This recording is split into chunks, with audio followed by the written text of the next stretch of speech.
Sec. There we go. Hey everyone. I have a very awesome guest tonight. We've been friends for a little while on Twitter.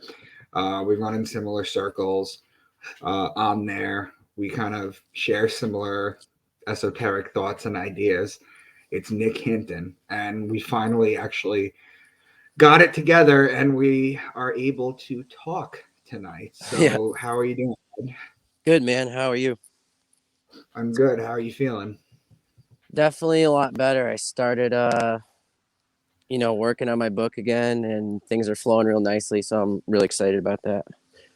Nice. Now, for people who aren't on Twitter, okay, a couple things. Number one, I wanted you to explain your work and where you take it. Where basically, if you could just talk a little bit about your work, your first book, Yeah. and where you're going with your next book. Yeah, sure. So, for people that don't know me, I'm kind of known on Twitter as the conspiracy thread guy. That's kind of how I started, was just doing all these threads that went viral early on, and then I just kept going and going. It's been like 3 years now that I've been doing that. Um, and then yeah, once I got my name out there, I started releasing books. And these were ideas that I'd thought about for a super long time. I've been into this stuff for about like 10, 11, 12 years at this point. Yeah, And I'm about 10. I'm about 11 years with astrotheology. 11 Um, years in. yeah, I'm 11 years in. Yeah, So, they say you have to put in Malcolm Gladwell says you have to put in 10,000 hours, and if you average that out to a couple hours a day, it's about 5 years, 6 years. So you basically double that. wow. To become an expert at something, that is. So what kind of conspiracies in general? What did you start off on Twitter doing? So, yeah, the first book I wrote was called The Saturn Time Cube. And that was essentially a theory that I had heard about from people like David Icke and this weird, obscure channel called like Occult 101. I think that was his name. It's like some weird guy with a parrot. I don't know if you ever watched that channel, but I've never heard of it, but now I will. yeah. So, well, I think he was banned a long time ago, but anyways, the theory of the Saturn Time Cube is that there's this giant rotating hexagon on top of Saturn, according to Right. NASA. I don't really know if the planets are what they say they are anymore, but according to the official narrative, there's this giant storm on top of Saturn in the shape of a hexagon, and no one knows why it's there. Right. And yeah, and I'm sure you know that the hexagon ties into all sorts of kinds of symbols. But one of the main ones is the cube, because if you draw some lines on the inside of a hexagon, you get the two-dimensional shadow of a three-dimensional cube. Well, all over the world, there's all these black cubes everywhere that supposedly represent an altar to Saturn, or the god of everything, as they call it in the UN meditation room. There's a black cube there that they call the god, or the altar to the god of everything. Right, and It, it happens with Judaism. They wear the tefillin, which is a black cube on their head, and they wrap the tefillin around their wrist 7 times. Mecca, you have the black cube. Um, exactly. when you take this black cube, what people don't realize about a cube is when you flat pack it, you get a cross. So it's all Right. aligned. So anyway, continue. So you got into this stuff. Yeah, and so I guess like the long story short of why it's called the Saturn Time Cube is because you take it a step further, and the 4D analog of a three-dimensional cube is the hypercube or the tesseract, which is a time cube. And people are seeing this tesseract in a lot of movies nowadays, like the Avengers or Interstellar. Even the movie just simply titled Hypercube. But Saturn in Greek mythology was Kronos, the god of time. Right, where we get chronology from and all that Mm-hmm. stuff. Yeah. So there's a logical connection there between the tesseract and Saturn and etc. Right, and also in I don't know if you saw the I'm not really big into superhero movies, but I did see the Zack Snyder cut of the Oh yeah, movie, yeah. the four Mm-hmm. and a half hour one, and it's a giant goat demon, and he's collecting 3 cubes. They just throw it right in your face. Right. Yeah, I didn't get a chance to see that one, but I did check out the symbolism. When I heard about it, I was looking all over YouTube for videos of that. But Yeah, the second book that I already released is called Aquarian Singularity, and that's kind of about how Saturn, according to some occultists, is supposed to be the ruler of the age of Aquarius and the ruler of the golden age. So that book kind of right. talks about how we're going to see more and more of this like black cube symbolism, and how the black cubes are tied to quantum computers and the age of Aquarius dealing with like the, the idea of new knowledge and technology and stuff like that. So it's kind of like this idea that, like the symbol of Aquarius, reality is going to get more wavy, especially, like I said, with the advent of all this different quantum technology. I Yeah. think we're going to see a lot more high strangeness and supernatural phenomenon as things just get stranger and stranger and the veil lifts.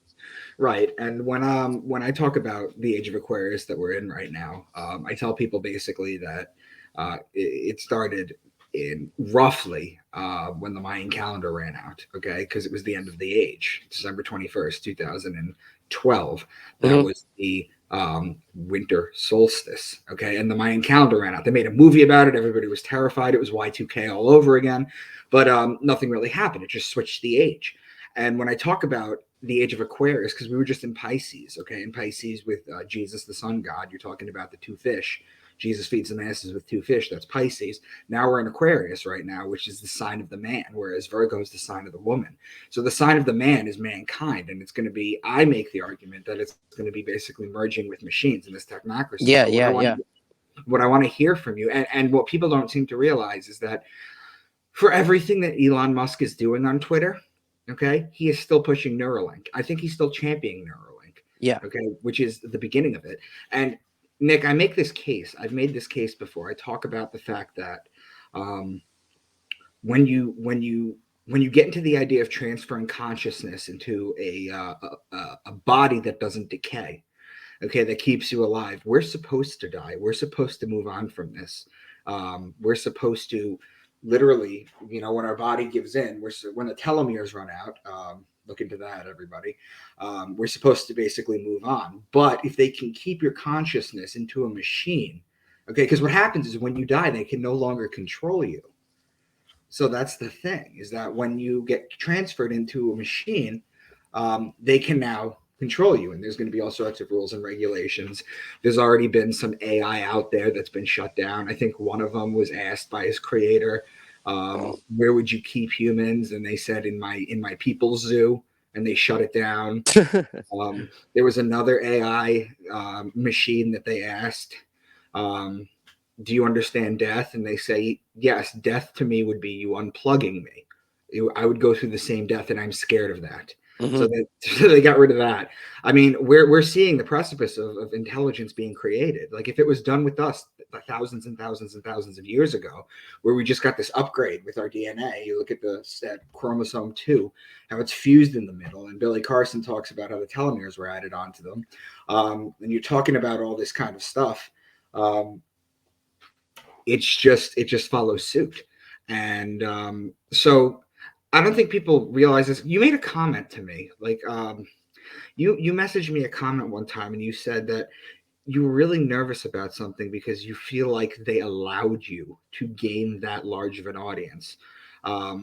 So I was wondering if you could expand on that a little bit, because that was a little that kind of struck me, as wondering, because you're not always posting, and when you do post, people are fiercely defensive of you, and they always have your back, and it's just by the multitude. So what did you mean when you said they allowed you to get that?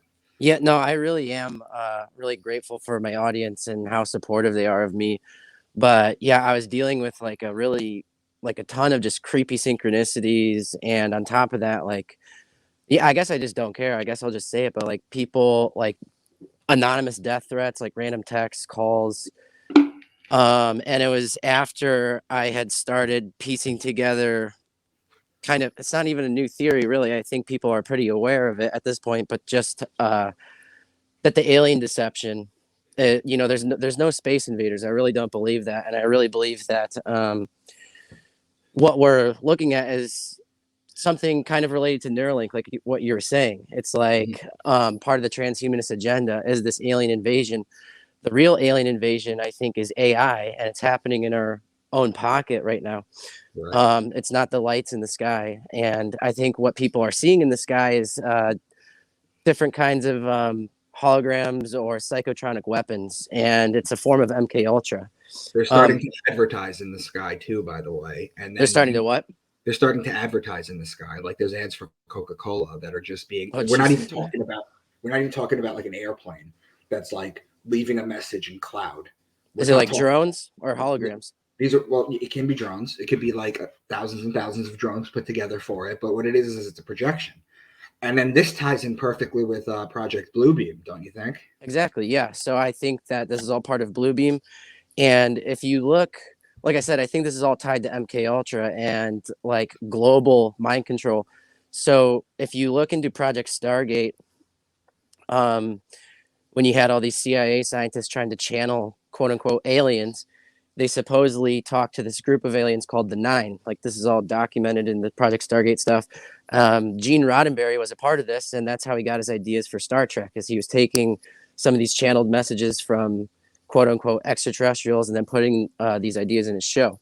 Right. But one of the beings they channeled, like I said, was called the Nine, but there was another one called Spectra, and it was like this sentient AI on board of a spaceship or something. I don't know what kind of nonsense, but essentially the Spectra thing, I think, is symbolic. I don't think it's what they're saying it is, because if you... Well, do you think, could it be like HAL from 2001 Space Odyssey?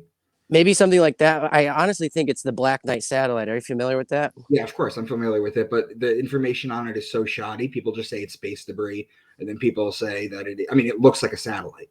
It looks like it was put there. It really does. For people who have never seen it, look up at the Black Knight satellite. But yeah, no, sorry, go on. Well, have you ever looked into the myth of the Black Knight? I haven't gone into it too deep. It doesn't really overlap too much with my work, but I am familiar with it. So please just enlighten us. So there is one version of the myth of the Black Knight where, so I'm into this whole thing called Twilight language, which is where they will name something with a subliminal coded message behind it. So the fact, whether it's conspiracy or real or not, I think there's a Twilight language surrounding the idea of the Black Knight satellite, because there is a myth that the Black Knight was this guy who basically murdered all these people in order to protect saints. And so at the end of his life, he went to go rest underneath a tree and die there. And when he was dying, a angel came to his side and was like, hey, you rescued all these saints, so we're going to take you to heaven. But then a devil came to his side and was like, well, you killed all these people, so we're going to take you to hell. But then a third guy came, a person that looked kind of like the Grim Reaper in a black cloak, called Anonymous, and said, hey, you've done just an even amount of good and bad things, so you belong to me, and you're going to become immortal and roam the world forever until you learn what life actually is about. But anyways, I think it's really interesting that the Black Knight is associated with Anonymous. You know, even the hacker group Anonymous is kind of like this anti-hero, vigilante, not good or bad in the middle type group. Right. And so it seems to me that the Black Knight satellite is like a cosmic version of Anonymous, or like a cosmic hacker, like hacking people's minds. I don't know if you're familiar with Philip K. Dick in Valis. Yes. Yeah, so he was getting these beams shot into his head, and he thought he was communicating with an alien from Sirius or something. And this is what the Nine was that the CIA talked to. It was a group of aliens from Sirius who are supposedly here to push the evolution of consciousness forward or whatever. But yeah, so I don't believe that there's these beings arriving here to push us forward. Like I said, with the CIA group that was doing the channeling of the Nine and Spectra and things like that, the head of it was this guy named Andrea Puark. I think that's how you say his name. But he was a scientist who had invented dental implants that could psychically insert voices into people's heads. So what is more likely, that people are talking to space invaders, or that they're getting their fucking mind scrambled? Yeah. Wow. I have heard of that too. I just didn't know it went that deep. So let me ask you a question then. Let's tie this into like WikiLeaks, for example, because if you've ever read any of the WikiLeaks dumps, they talk about openly talking about beings here, beings that are here that are helping us, malevolent, whether they're in they're in Antarctica, they're beyond the wall, or whatever you want to call it. There's plenty of people that are like, I saw a WikiLeaks paper that literally said, it was one head of a country to another head of a country. And he said, we know that there's aliens here, but we have problems we have to deal with on our own first. So what do you make of the WikiLeaks thing versus that? I don't know specifically where those documents came from, but whenever it comes to like the CIA dumping stuff or whatever, or like, documents that come from some shady source, it seems like it could be purposely leaked disinformation just to fuck with people. I mean, these people literally lie for a living. It wouldn't be too surprising if they'd go, 2 steps ahead and purposely leak this stuff. It's the same thing with Elon buying Twitter. I really believe that this is just the political pendulum swinging. Like they're doing it on purpose. It's the Hegelian dialectic. They want it to appear as if there's some good guys out there that are trying to save us. But really, all this leaked information, in my opinion, is a controlled demolition of the deep state, Illuminati, dark satanic cabal, a orchestrated fake Great Awakening. Did you hear about the story everyone's talking on Twitter about? I think his name is James Casey. I might be wrong about him, but he was the FBI plant into Twitter, and Elon Musk just fired him and just walked him out of the building today because apparently he got a hand of everything before Matt Taibbi did. Mm-hmm. So I don't know if you actually came across that information or saw that. I wasn't aware, but I mean, I totally believe that there's infighting going on between these two groups. Like I said, I think ultimately, though, it is a Hegelian dialectic. Like Crowley wrote about the White Lodge versus the Black Lodge. I think we're caught in the crosshairs of this battle between white magicians and black magicians. But ultimately, the Masons who run, the checkerboard world stage are playing heroes and villains. Right. Well, if you're talking about the Hegelian dialect, for people who don't know what that is, you're basically talking about the idea is basically you create a problem and then you gen up fear about it. And then you offer the solution, and the people clamor for the solution. Exactly what it is. When it comes to that, now as far we were talking about Project Bluebeam before, so when you're talking about Bluebeam, what people need to understand about Bluebeam is what it is it's going to be a projection of your holy men. It's going to be a projection of Jesus, of Muhammad, of whoever into the sky, and it's supposed to usher in the apocalypse or something to that effect, right? Yeah, but also they talked about faking a global alien invasion, probably in the midst of World War III, in order to, have the whole world have a common enemy and unite under a new world order, which would seemingly be a good idea in that case or that context. I mean, they made the case in Independence Day, and that was like what 36 years ago, right? Or 26 years ago. I think it was Reagan and Clinton who both said, like, how fast would the world unite under the threat of a common enemy, an alien enemy? Right. And what you have to understand is that Christians, okay, they don't think aliens are real. They think that aliens are demons. Okay. They don't believe in aliens. They think that aliens are demons. So if there was ever going to be that, that would start the apocalypse, which is supposed to start in Megiddo, which is in Israel, which is the root word of Armageddon, and the Quran and the Bible both talk about it starting there. The Quran basically says Muhammad will come and Jesus will lead the warriors in the first wave with a sword, whereas incidentally, Megiddo, that's where you get the word Armageddon from, so that's where it's supposed to start. So that could be. But do you think that we're too early in the age of Aquarius for this to happen? Like, do you think this will happen in our lifetime? I have no idea, but things seem to be picking up like really, really quickly lately. But also, I don't know. It's hard to say because, like, I always think something's going to happen, but then it never does. Like, the only big black swan event we've really seen in our life is like 9/11 and COVID, and those change things a lot. But they allow the political pendulum to swing back and forth, like I said.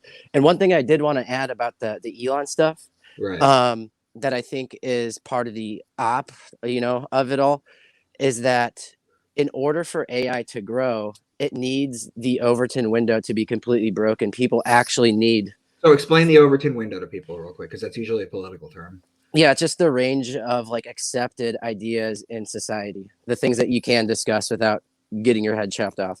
Right. So to break the Overton window on Twitter and allow people to say whatever they want is actually required for AI to truly learn how to be human.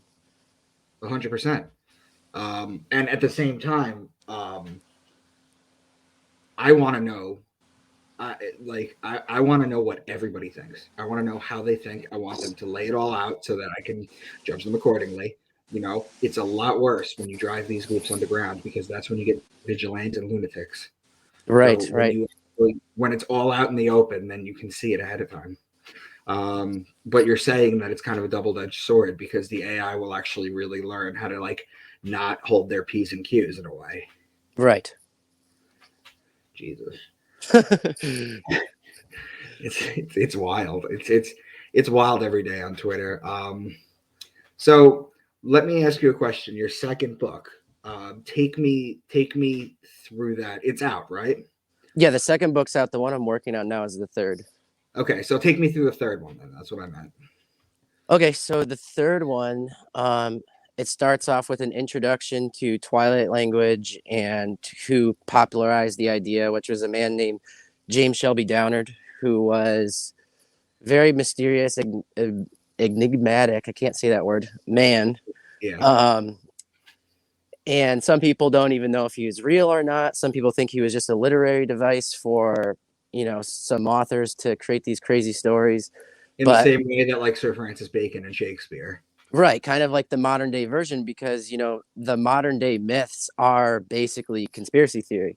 Not that they're Yeah. not real, but that's how we mythologize like our reality right now, is through these ideas. But yeah, James Shelby Downard, he lived an insane life. Like, if what they say is true, like he was basically traveling all around America, being like kind of a vagabond while investigating conspiracies, and he claimed that he was on the run from all these Freemasons that were trying to attack him, and that his wife had been mind controlled and turned to a like a sex slave, like a mind controlled sex slave type deal. Like, he compared her to Babylon. And so he, Or of Babylon, right? yeah. So he was trying to like rescue her from all these underground occultists. And but the thing that he is like really famous for is his theory called King Kill 33, which was that the assassination of JFK was a 33, ritual. right? Mm-hmm. Yeah, he was assassinated on the 33rd parallel, right by the Trinity Bank River, right by the Triple Underpass in Dallas, Texas, which was the site of like America's first Masonic temple, I believe. Mm-hmm. Um, but yeah, so Twilight language just goes into like all the connections between names and places and the specific times that these things happen. Another event that he talked, so he believed that the killing of the king was something alchemical, something that needed to be done to transmutate the entire world, or at least our American society. So And it's the another, idea of the metaphysical led to gold, the spiritual ability of it. exactly. So like the king who must die, he was a scapegoat. They had to sacrifice him in order to bring in the new guard. Um, and then he also talks about how the Trinity site was done, in like the very close range of time. The first detonation of the nuclear bomb, also in the 33rd parallel. Um, and people say that Aleister Crowley and Parsons had a hand in the Manhattan Project. Um, Uh-huh. and supposedly the detonation of the nuclear bomb had something to do with the summoning of this demon called Karanzan. And if you look at the sigil of Karanzan, it looks exactly like the radiation symbol, which is Wow. a 3-spoke thing, and its number is 333. If you, Yeah. mm-hmm. Wow. Wow. So that's how you open the book? Yeah, that's the first chapter. So where do you go from there, dude? So second chapter goes into so Downard was obsessed with caves and elevators and tunnels and mines, and he thought they were very symbolic to Masons, is kind of like the alchemical laboratory. And it makes a lot of sense when you consider, the deep underground military bases where they're supposedly creating these chimeras, or the fact that they found the boson, the Higgs boson, the God particle deep underground at CERN, which is actually something I was going to bring up earlier because we were talking about the shift in 2012. Yeah, you Well, talked. It was July 4th, wasn't it? yeah, July 4th, 2012 is when they discovered that God particle. The God particle. Yeah, the thing that gives everything its mass, or is it mass or matter? I think It's what gives matter its mass. gives matter to mass. Yeah, without which nothing could exist. Exactly. And Stephen, Fucking discovered it. yeah.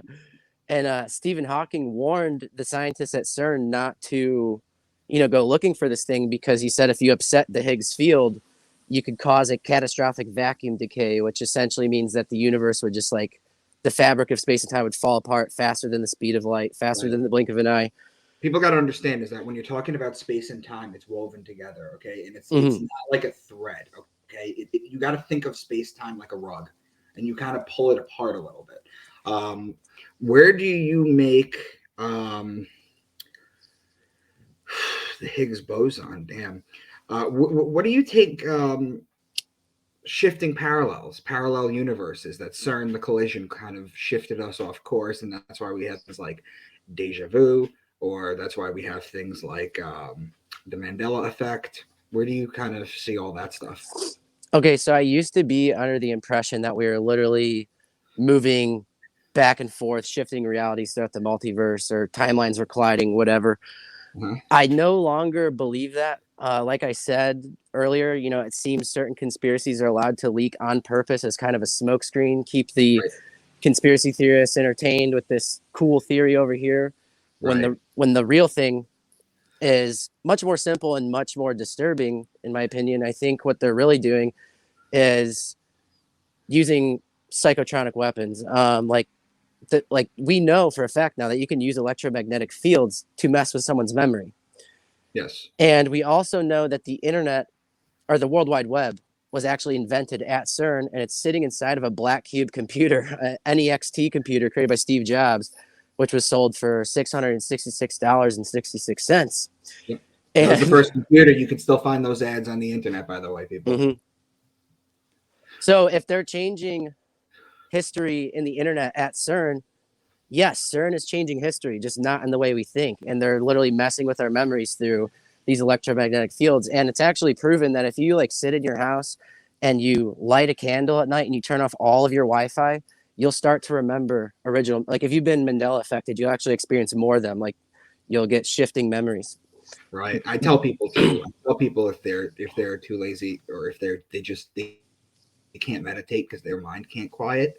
If they can't meditate, I tell them to light a candle and look at it, because it decreases your heart rate, it decreases your blood pressure. It's a form. It's called fire gazing. It's a form of hypnosis, and it's a way to kind of do that. You're saying that if you turn off all the Wi-Fi in the house, and I'm sure this ties into like 4G, 5G too, right? Yeah, exactly. So, what is your take on 5G? Well, yeah, I mean, I think the radiation is fucking people up and scrambling people's minds. I think that's another big part of the Mandela effect, is just the fact that we're living under a code of Wi-Fi. But sorry, I lost my train of thought. Take your time. We're talking about the Mandela effect. We're talking about fire gazing. I remember what I was going to bring up is so the 5G stuff is really interesting because there's actually a very little known field of eugenics called radio eugenics. I'll have to find some of the papers because it's really hard to find, but basically there was these eugenicists, scientists that wanted to actually change people's DNA through radiation, through satellites, through things like 5G, and basically fuck up the genome of the average peon, or whatever you want to call it. Right. To what end though? To what effect? So that cancer spreads quickly? What was the original idea behind it that you've been able to find? I think it was, I mean, if I can recall correctly, I think it was just making the masses like a stupider race, a slave class. Which has been done. And you know what? You're talking about like changing timelines and changing everything. We're watching censorship go on through social medias, through all social medias. And you're watching history books being written now. We're literally watching history being written, in the sense that, I don't know how old you are, but I'm in my late 30s. I'm assuming you're somewhere around there.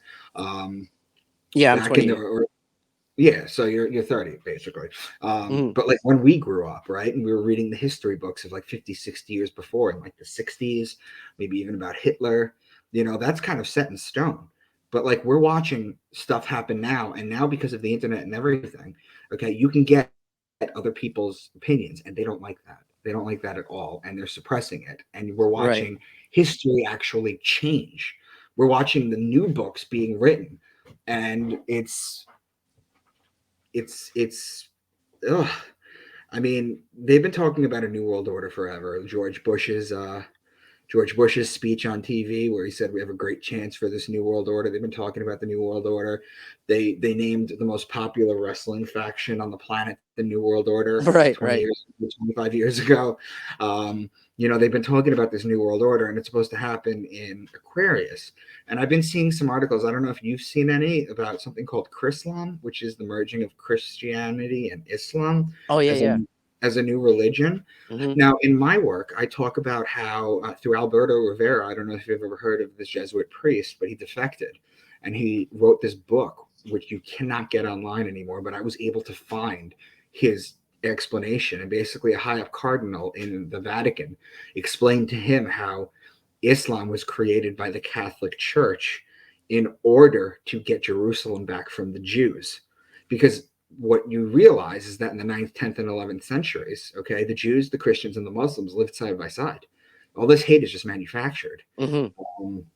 But, you know, he was talking about how, and then you look at the picture of Pope John Paul kissing the Quran, meeting with the leaders, and now they're basically merging it. And to me, that's kind of a way to just kind of like settle, to hide the fact that one created the other, because it would devastate both religions if that ever came out.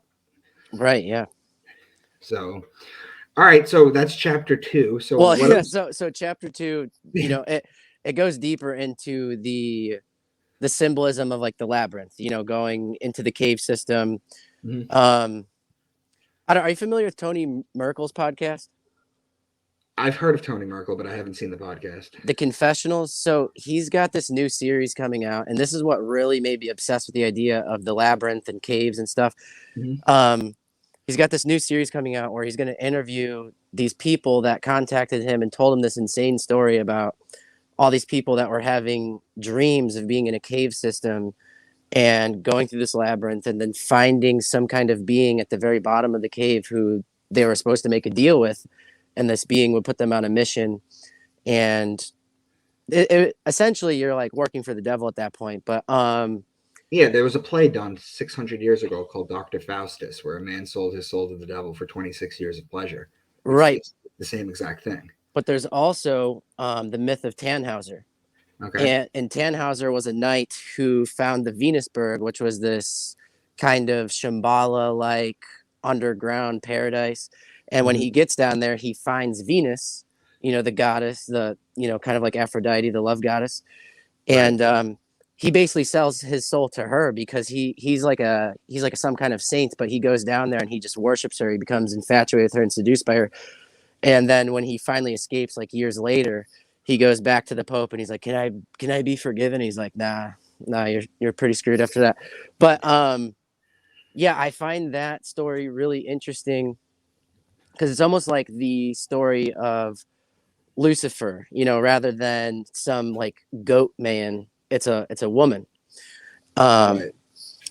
And you know, in the Bible it talks about Venus and Lucifer being the same thing. Yes. But in fact,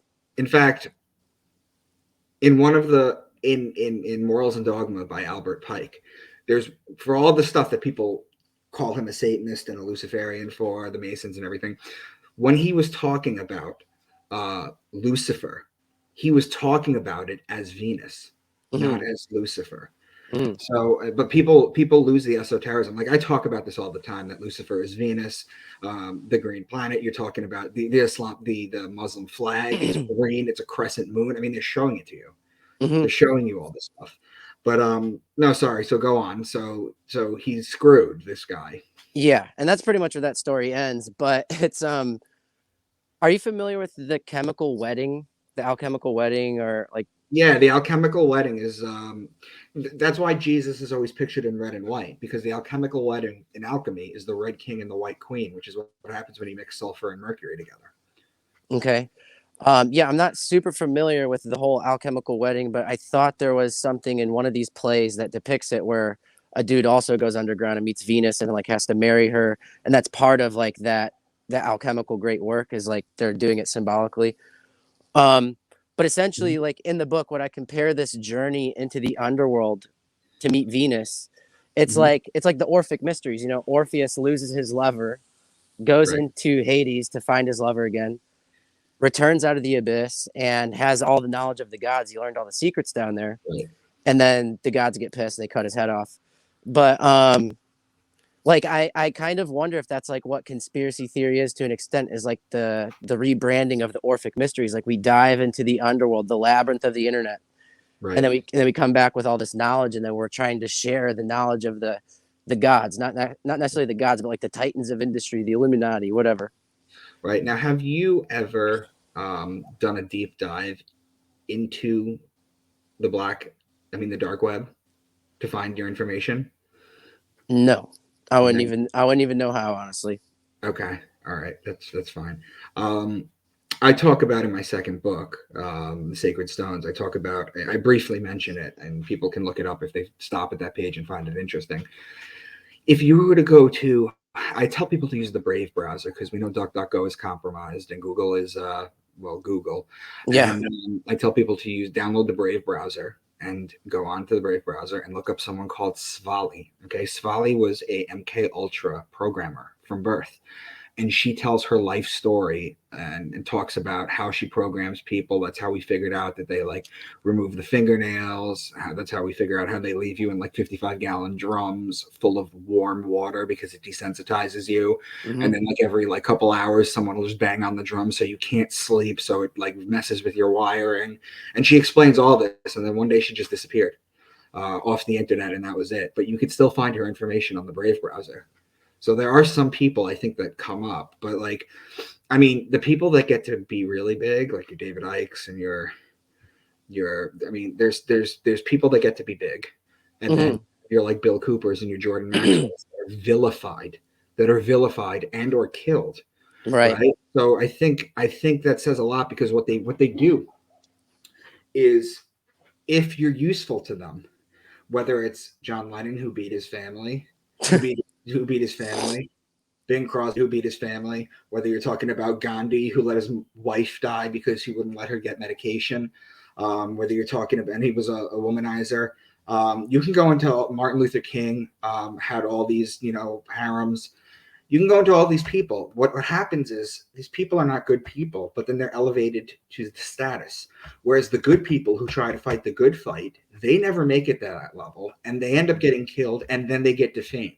Mm-hmm. Mm-hmm. I make the argument that if you trace the presidents on the dollars, most of them tried to fight the Federal Reserve, and they were kind of put on the dollars. So it's like an FU. I write that in my first book.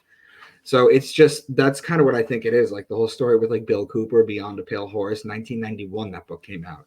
Get that book, people. Beyond a Pale Horse, or Behold a Pale Horse. Yeah. And, Yeah. definitely get that book. And he was basically killed on his property.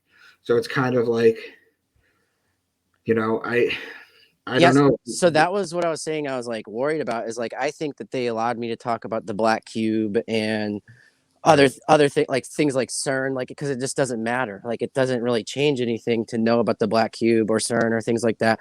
Like Right. it's definitely a good entry point into conspiracy culture and conspiracy theories. Right. But I think they wanted people to know about that stuff. I think it drives people crazy, and that's part of what this book is about. It's called The New World Disorder, because part of conspiracy culture and conspiratainment, what I like to call it, like the stuff that's like the smokescreen stuff, Right. the stuff that people are allowed to promote and get big off of, like they're literally this is widespread MK Ultra. It's just fracturing people's psyches. No one lives in a grounded reality anymore, especially if you're stuck inside the black cube, just sitting on the internet all day, Right. chasing the white rabbit down the rabbit hole into the abyss. That's what I was getting at with that cave stuff, is like we're all symbolically doing that. We're all being initiated into the Orphic mysteries and being initiated into the Twilight language, which the language of symbolism. We're all decoders and decryptors right now. And Right. Mm-hmm. I think that's by design because they're initiating us into their religion.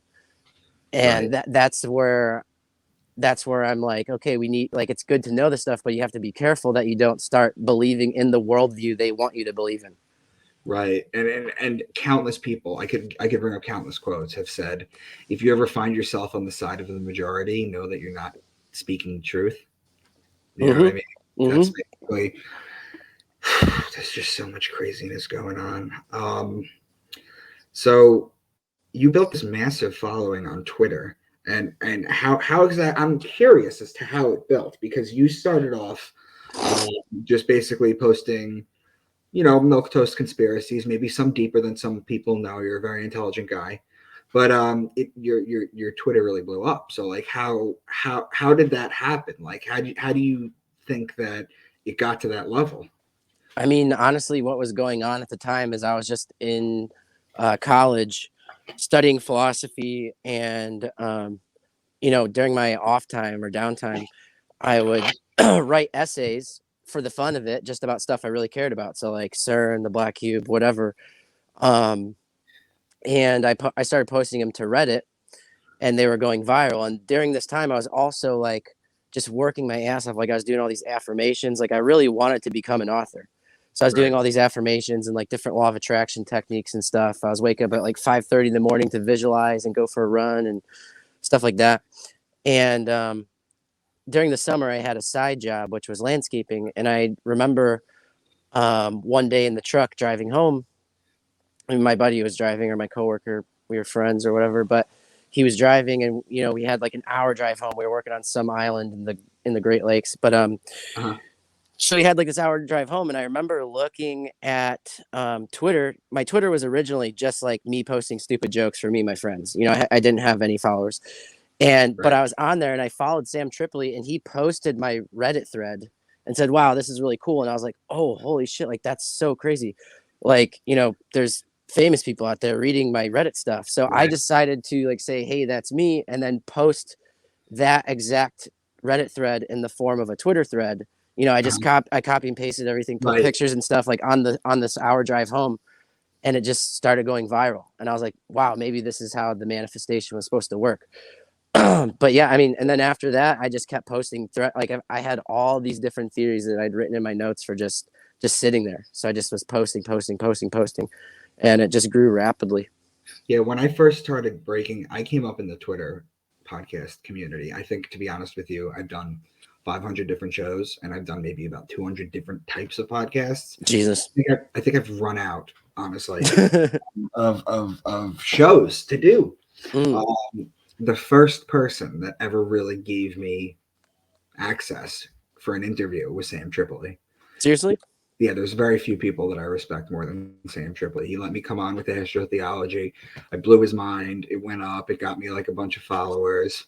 And from there, it just kind of opened the doors because other people were like, yeah, come on my show, come on my show. And that just exploded because I have like this crazy grit about everything. So I just do everybody's show all the time. I'll do a show in front of 6 people. I'll do a show in front of 6,000, 60,000. I don't care. So that's basically how it is. But yeah, I just think it's funny that Tripoli kind of like did that because he did that for me. He's a phenomenal dude. I just love that guy. But yeah, as soon as I get my show started back up, I'll have you on, and then you'll have a new one to do. That'd be great. So I don't mean to pick apart your third book because I'm not going to do that. That's not what I'm trying to do. But it sounds like these are incredibly deep and esoteric and just really, really just interesting stories. But I have a question for you. Number one, are you encoding it in the way that they tell the symbolism in things like the Bible or just in general?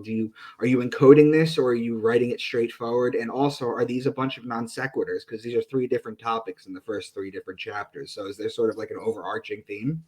Yeah, there's definitely an overarching theme. It's like if I were to break it down into a sentence, it's basically it's called the New World Disorder, right?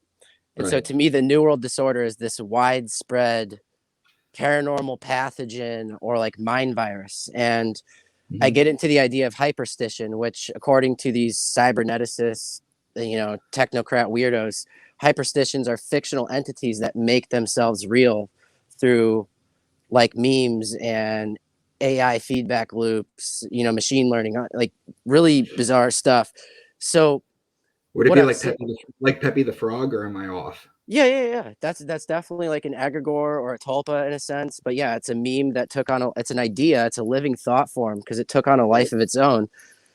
And so like the book just goes through how I believe that the world is being initiated into conspiracies, which is the rebranded mythology of our time. It's the Orphic mysteries all over again, because you descend into the underworld of the internet, of your own mind, whatever, and you come out transformed. But this transformation is, your perspective is totally warped.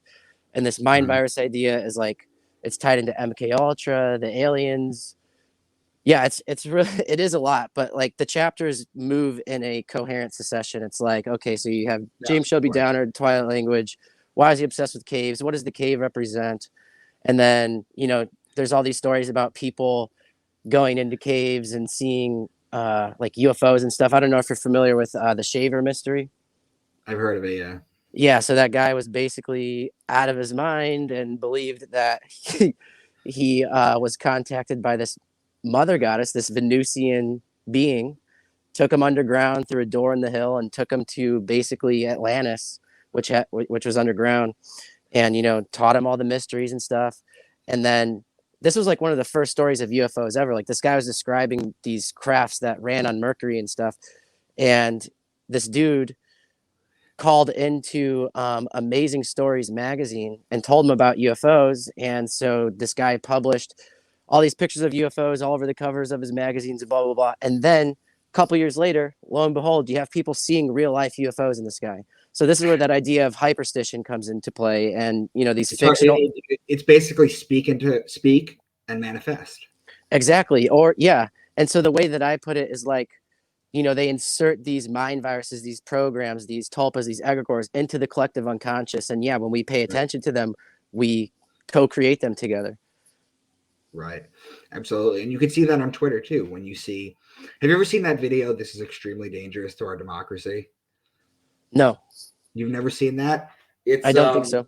It's a clip where they're saying, this is extremely dangerous to our democracy. It was one night that they took news clippings from like 70 different local channels, and they were all saying the same thing. Oh, yeah. I've seen that. Yeah. So that's basically what they're doing. Or they do it on Twitter too with the bots now, where they say the same exact thing. Like Matt Taibbi is running PR for the world's richest man. Now what? Dude, COVID was the biggest mind virus. COVID was the biggest mind virus because it literally was something invisible that had zero symptoms, zero anything, but it made people act insane. That's the idea of a mind virus. Yeah. So what other examples do you think that are coming in our way? Well, like I said, I compare this idea a whole lot to the blue beam UFO invasion. So I think and I think it's also tied to cryptids and stuff. I don't know if you're into like Jacques Vallée, but him and Carl Jung would both agree that UFOs and paranormal phenomenon are projections of the unconscious and they react to the observer. So like depending on what you're expecting, you'll see this being of light or like this angel, or you might see like a freaking Jersey Devil or a Bigfoot, just depending on your level of consciousness, I guess. Jung talked about his archetypes, right? Because we know this, that when people have near-death experiences and they're visited by like Jesus or by dead loved ones, we know that's not what really happens. We know that what happens is these entities come and they visit you in the shape and in the form of something that calms you or soothes you or scares the shit out of you. One of the two, depending on how they do. So is there any possibility that these are maybe interdimensional that just pop in and out? Yeah. So they're interdimensional beings, but they are also capable of interacting with us through technology. Like, if you look back at the origins of computers themselves, the I Ching was the basis for binary code, a tool used for divination. And one of the first computers, a medieval computer prototype, was created by John Dee. And that's actually what I was going to talk about at the very, very beginning is John Dee was the original 007. Did you know that? I did not. Okay, so Ian Fleming, the creator of James Bond, was good friends with Lester Crowley, and they'd exchange, notes back and forth. And when Crowley told Ian Fleming that, oh yeah, John Dee was the first spy, he was astral traveling, for the Queen to go spy on other countries and, give her information, he would sign his letters to her with 2 zeros and a 7 above it, because the zeros represented eyeballs and the 7 was a sigil of protection. So it was for the Queen's eyes only. So he was 007. So that's why I brought up Spectra earlier, because there's a movie called James Bond Spectra. And in the movie, there's this overarching surveillance state that is called Spectra. And they're symbolized by this octopus. And I don't know, this goes really deep into like the whole octopus conspiracy with Danny Casolaro. But anyway, Spectra. When you talk about the octopus conspiracy, that they're like not from this planet, that there's like. No.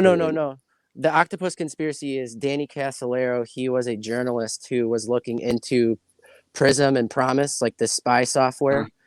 And he was found dead in his hotel after meeting up with an informant or something. But anyways, it goes into all that. But basically, my whole point was that Spectra is not an AI supercomputer from outer space. It's probably the satellite system that they metaphorically or symbolically talked about in this James Bond movie, because 007 was the original Project Stargate. Do you get what I'm saying? And then you have real modern day Project Stargate scientists talking to Spectra. It's just, it's too on the nose. And people have no idea. Mm-hmm. Because people are too busy with the left and right paradigm of politics, gender, all that kind of shit. People are just told what to think about, and then they just watch half the country tear apart the other half of the country, and that's how the elites want it. Exactly. And as long and it's getting worse because there's no bridging the gap between the left and the right. There's none. They can't agree on anything. No, I think it's just going to get worse. There's not going to be a such thing as being an in the middle, reasonable, rational person anymore. It's either going to be you're a freaking conspiracy theorist Nazi or a brain dead, transhumanist robot person. Yeah, that's where it's headed. And so what do we do to stop it? I don't have a solution to that. I mean, get outside, touch grass, enjoy your family while you can. Pretty much it, right? I mean, there's a reason that like Bill Gates, for example, Steve Jobs, all of them didn't let their kids have any electronic devices. Right. Just look at that. Look at that.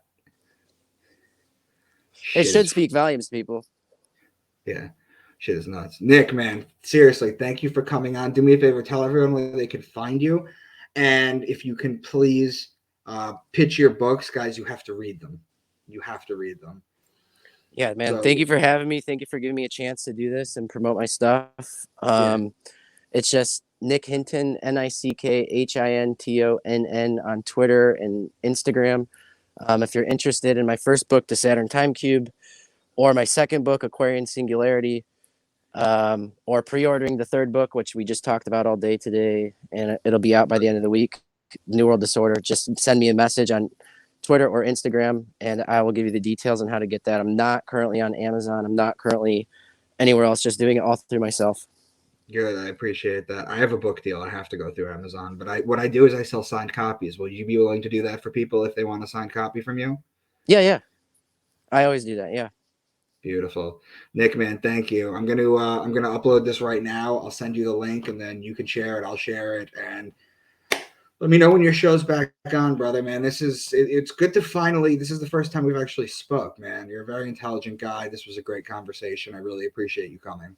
Yeah, thank you, man. I'll talk to you soon, man. Talk to you soon. Bye. Bye.